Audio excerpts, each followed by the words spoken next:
છોટાઉદેપુરથી કે જ્યાં બોડેલીમાં ભર બજારે કારની ચોરી થઈ છે। એસટી ડેપો પાસે નુરાની મસ્જિદ સામે પાર્ક કરેલી કારની ચોરી। અજાણ્યા ઇસમે ચોરી કરેલી આ જે પાર્ક કરેલી કાર હતી તે ચોરી તેણે કરી હતી। કારની ઉઠાંતરીની આખી આ ઘટના સીસીટીવીમાં કેદ થઈ છે। કાર માલિકે પોલીસ મથકે જાણ પણ કરી, પરંતુ આ ઘટના કેવી રીતે બની તેના દ્રશ્યો આપ જોઈ શકો છો।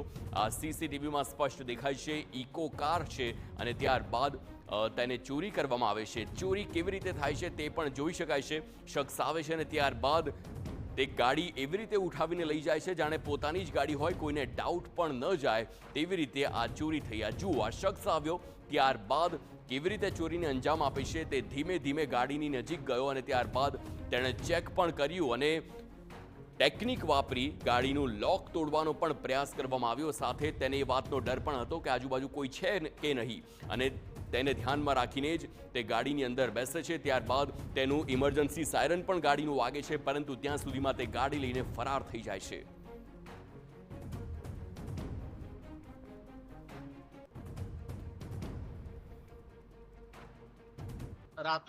ગઈ રાતના આગળ મૂકેલી હતી તે આજે સવારમાં 4:12 કોઈ અજાણી વ્યક્તિ લઈ જતા જોવા મળે છે સીસીટીવી કેમેરામાં।